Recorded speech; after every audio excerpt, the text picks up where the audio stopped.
Om Shanti. Good morning. साकार मुरली 4 मई 2023। बाबा की मीठी मीठी मुरली हम मीठे मीठे बच्चों के मीठे मंथन के लिए। मंथन शुरू करने से पहले सदगुरु बाप दादा की शांति भरी किरणों के नीचे बैठ जाते हैं और अनुभव करते हैं कि मैं शांत स्वरूप आत्मा हूं, शांति के सागर की संतान हूं। आज बाबा ने हमें सृष्टि के आदि मध्य अंत का ज्ञान दिया है और ये भी समझाया है बाबा ने कि जो नहीं दिखता है उसको याद करना है। दिखता क्या है? ये शरीर दिखता है, साकार शरीर, तो उसको भी नहीं याद करना है। बाबा कहता है मैं जिसके तन में आया हूं अर्थात ब्रह्मा के तन में, वो दिखता है, परंतु उसके तन के द्वारा सुना मैं रहा हूं। तो तुम्हें सिर्फ मुझे याद करना है। जो सुप्रीम टीचर भी है, पिता भी है, सदगुरु भी है, उसी शिव बाबा को घड़ी घड़ी याद करना है। बाबा ने कहा आज त्रिकालदर्शी पन्ने में की पूरी नॉलेज दी। बाबा ने कहा देखो, जैसे ये सृष्टि है नई और पुरानी होती है, और उसका कंपेयर बाबा ने कैसे किया? जैसे शरीर देखो, बच्चा होता है, बड़ा होता है, बूढ़ा होता है, फिर पुराना हो जाता है, फिर क्या होता है? फिर से हम बच्चा बनते हैं। अभी शरीर कहीं नया और पुराना होता है तो दो तो चीजें नहीं हुई ना। अब पुराना हो गया, 60-70 साल, 80 साल, 100 साल की उम्र हो गई तो क्या कहेंगे? अब छोड़ेंगे, दूसरा लेंगे तो फिर से नया मिलेगा। इसी प्रकार से बाबा ने कहा कि दुनिया एक ही, मतलब ये पृथ्वी एक ही है, सृष्टि एक ही है। अब पुरानी और नई होती है। पुरानी हो गई, इसका मतलब कभी नई थी। नई कब थी? जब इस सृष्टि पर नया भारत था, सतयुग कहा जाता था। अब वही भारत पुराना बन गया, इसलिए इसको ओल्ड वर्ल्ड कहा जाता है। नया थी तो न्यू वर्ल्ड थी। अब वापस भगवान फिर से आकर इसको नया बना रहा है।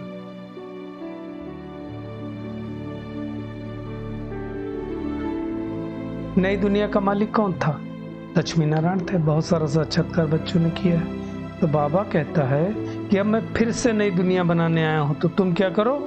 निरंतर मुझे याद करो। कि भगवान हमें परम धाम से पढ़ाने के लिए आया, राजयोग सिखाने के लिए आया। तो क्या मैं आत्मा उनको याद करते हुए अपने आप से पूछो, चेकिंग करो। बाबा ने कहा महिमा सिर्फ एक उसकी है, दूसरे किसी की महिमा नहीं है। अब ये अलग बात है कि गीता में नाम डाल दिया श्री कृष्ण का, तो फिर बुद्धि सब इधर उधर भटक गई है। इसलिए बाबा कहते हैं कि लोगों को समझ में नहीं आता है। जैसे आज का गीत है ना, छोड़ भी दिया आकाश सिंहासन। मतलब क्या हुआ? आकाश सिंहासन छोड़ के धरती पर आ जाए। कौन आ जाए? परमात्मा आ जाए, निराकार। इसका मतलब सर्वव्यापी नहीं हो सकता ना, है ना? तो आप वापस परमात्मा को याद करेंगे तो हम पुनः पुजारी से पूज्य बनेंगे। बाबा ने कहा भी पूज्य नहीं हो तुम, तुम्हारा तन, आत्मा मान लो प्योर हो गई, तन तो वही पुराना ना। इसलिए बाबा ने कहा हार फूल स्वीकार नहीं कर सकते। और बाबा कहता मैं इसलिए नहीं स्वीकार कर सकता हूं कि मैं ना तो पूज्य बनता हूं ना पुजारी बनता हूं। पूज्य और पुजारी का खेल है, वो तो हम ही बनते हैं ना। बाबा कहता मैं तो तुम्हारा ओबीडियंट फादर हूं, मैं तुमको पढ़ाता हूं। ये सारी बातें परमात्मा के सिवाय कोई समझा सकता है क्या? किसी को पता ही नहीं तो क्या समझाएगा? कोई राजयोग नहीं सिखला सकता है। यह गीता का ज्ञान स्वयं परमात्मा आकर के हम बच्चों को सिखलाते हैं। ये प्राय लोप हो जाएगा, प्रायः लोप हो जाता है। बाकी तो दुनिया में सब भक्ति मार्ग की बातें हैं। इसलिए बाबा ने कहा मनुष्य जो जप तप दान पुण्य करते हैं, सब भक्ति मार्ग की बातें, और इससे परमात्मा कहता है मुझे कोई मिल नहीं सकता है। पत्थर बुद्धि से पारस बुद्धि बनाने तो आना पड़ता है। बाबा ने कहा सतयुग में कितने थोड़े थे, अब देखो कितने सरसों मिसल आत्माएं भरी पड़ी। 800 करोड़ आत्माएं छोटी हुई क्या? अब आत्माएं भी ज्यादा हो गई, जमीन भी अच्छी नहीं बची, कलराठी हो गई। तो अब क्या हुआ, खाने वाले ज्यादा और पैदावार कम। सतयुग में क्या है, खाने वाले कम और पैदावार ज्यादा। तो बाबा कहते हैं अब इस दुनिया की कोई वैल्यू नहीं बची है। तो अब क्या करो, तुम नई दुनिया को याद करो, भूल जाओ पुरानी दुनिया की, किसी काम की नहीं। अब पुरानी दुनिया हो गई, प्रकृति भी तमो प्रधान हो गई, तो शरीर भी तमो प्रधान हो गए। बाबा कहता है जैसा सोना होगा जितनी कैरेट का, जेवर भी उतने कैरेट का बनेगा। सोने में खाद पड़ गई ना, हर आत्मा में खाद पड़ गई। तो अभी हमें परमात्मा ने ज्ञान दिया कि हम कैसे की जन्मों की प्रारब्ध भगवान से पाते हैं।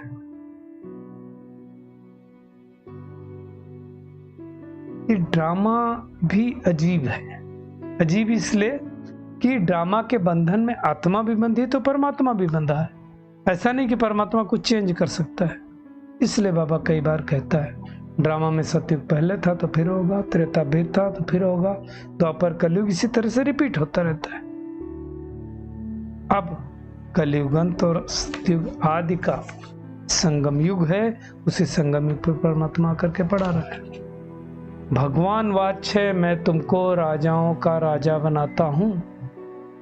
आज दुनिया में राजे महाराजे भी हैं तो भी लक्ष्मी नारायण को पूछते हैं, और भगवान लक्ष्मी नारायण जैसा बना रहा है तो कुछ तो डिफरेंस होगा।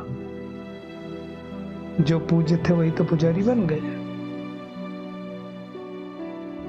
तो बाबा कहता तुम्हें तात लगी रहनी चाहिए कि कैसे मैं बाबा के गले का हार बनूं, फिर विष्णु के गले का हार बनूंगा। जितना जो पुरुषार्थ करेगा उतना उच्च पद पाएगा।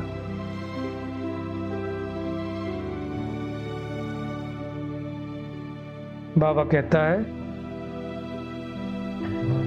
पुरुषार्थ इतना करो जो नर से नारायण बनो। कहा जाता है ना, नर ऐसी करनी करे नारायण बने, नारी ऐसी करनी करे लक्ष्मी बने। मतलब करना पड़ेगा, बगैर किए तो कुछ होगा नहीं। बाबा ने कहा माया को जीतने का पुरुषार्थ करो, बच्चों को भी बड़े प्यार से चलो, परंतु क्या करो, दृष्टि होकर रहो। भक्ति मार्ग में गाते थे ना, प्रभु ये सब कुछ आपका दिया हुआ है। अब भगवान ने दिया और भगवान ले ले तो फिर रोने की तो कोई बात ही नहीं, परंतु ये है ही रोने की दुनिया। मोहजीत की कथा सुनाते ना तो कहते हैं उनको बच्चे को भी बहुत कुछ दिखाया गया, करना पड़ा तो उनको कोई दुख नहीं हुआ। ये बात सत्य की है।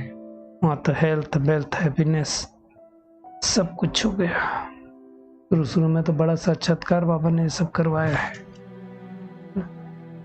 तो अब हमें अपनी प्रीत एक परमात्मा के साथ लगानी है, बाकी किसी के साथ नहीं है। बाबा समझाते कि हमेशा ऐसे समझो हम शिव बाबा के हैं। शिव बाबा हमको पढ़ाते हैं, शिव बाबा हमको ब्रह्मातम द्वारा शिक्षा रहे हैं। तो शिव बाबा की याद में रहेंगे ना तो फिर बहुत मजा आता रहेगा। ब्रह्मा को भी फादर नहीं कह सकते, ब्रह्मा का भी फादर तो शिव बाबा है ना। तो एक शिव बाबा को ही हमें याद करना है। वही बेहद का पिता भी है, फादर भी है, टीचर भी है, सदगुरु भी है। और कैसे याद करो, तो बाबा ने कहा आशिक मासूक की तरह। हम सब आशिक हैं उस मासूक के। जैसे दुनिया में आशिक मासूक देखते ना तो एक दूसरे को देखते रहते हैं। तो बाबा कहते तुम्हारा फिर आत्माओं का परमात्मा के साथ। आत्मा ही तो कहती है बाबा ज्ञान का सागर प्रेम का सागर है। तो अब हमें वैसा भी ज्ञान का सागर, मास्टर ज्ञान का सागर, मास्टर प्रेम का सागर बनना है। बाबा कहता है तुमको मैं मनुष्य देवता बनाता हूं। इसलिए बाबा ने कहा मैं कितना बड़ा धोबी हूं। आत्मा और शरीर दोनों को बाबा शुद्ध करता है। आत्मा को पहले शुद्ध करता है और शरीर पावन सत्युग में देता है। बाबा ने कहा ऐसा धोबी कभी देखा जो आत्मा बिल्कुल काली हो गई हो उनको योग बल से स्वच्छ बना दे? तो कैसे थे हम ज्ञान में चलने से पहले और अभी कैसे हो गए हो, सूक्ष्म चेकिंग करो तो पता चले हमारे अंदर कितना परिवर्तन आया है। ये काम सारा शिव बाबा का है कि कैसे आत्मा को पतित से पावन बनाया जाए। देखने में तो ब्रह्मा बाबा आता है, लेकिन एक्चुअली उसके अंदर शिव बाबा बैठ के पढ़ाता है। ये निश्चय बुद्धि की बात है। तो आज का होमवर्क क्या है, टेक होम क्या है? एक तो आंखों से भले शरीर दिखाई दे, बाबा का भी दिखाई दे या किसी का दिखाई दे, लेकिन हमें वो देखते हुए भी नहीं देखना है। नशा रहे कि हम गाडली स्टूडेंट हैं, भगवान हमें पढ़ाते हैं, इस नशे में रहना और घर गृहस्थ में पूरा ट्रस्टी रहना है। बाबा ने कहा हार और फूल स्वीकार नहीं करने हैं। एक्चुअली दुनिया में बहुत सारी रस्में बनी हैं, तो लोग स्वागत में हार और फूल देते हैं। वास्तव में हम स्वीकार नहीं कर सकते, क्योंकि अभी हम उस लायक नहीं बने। शरीर तो पतित ही है ना, समझने की बात है। उस हार फूल के बजाय विष्णु के गले का हार बनने के लिए पुरुषार्थ करना, मेहनत करनी है। आज का बाबा का वरदान है, पहले आप के विशेष गुण द्वारा सर्व के प्रिय बनने वाले सफल मूर्त हो। बाबा कहते हैं एक दो को आगे बढ़ाने का गुण, अर्थात पहले आपका गुण परमार्थ और व्यवहार दोनों में सर्व को प्रिय बना देता है। बाप का यही मुख्य गुण है। बाबा क्या कहता है, बच्चे पहले आप, है ना, तो भगवान हमें आगे बढ़ाता है, तो हमें भी फॉलो फादर करना है। यही सफलता की विधि है। जो बाप के प्रिय, ब्राह्मण परिवार के प्रिय और विश्व सेवा के प्रिय है, वही अब रेड्डी है। कल भी बाबा ने कहा था वरदान में कि हमें क्या करना, जितना बाप से अटूट निश्चय और प्यार है वैसा ब्राह्मण परिवार से होना चाहिए। स्लोगन है, मनन शक्ति के आधार से ज्ञान खजाने को अपना बना लो, तो माया रूपी विघ्न क्या होंगे, विदाई ले लेंगे। चलिए परमात्मा किरणों के नीचे बैठते हैं, हम महसूस करते हैं हम कितने भाग्यवान हैं। परम धाम से भगवान आकर के हमें परम शिक्षक बन करके पढ़ा रहा है, तो हमें इस पढ़ाई को बड़ी मेहनत के साथ पढ़ना है। घर गृहस्थ में रहते हुए संपूर्ण ट्रस्टी बनना है। अभी कोई हाल और फूल स्वीकार न करना है। हाल और फूल स्वीकार करने के बजाय विष्णु के गले का हार बनना है। पहले आपके गुण को धारण करके गुणमूर्त बनना है। शुक्रिया मीठे प्यारे बाप दादा, शुक्रिया आप सभी का इस मीठे मंथन के लिए। ओम शांति।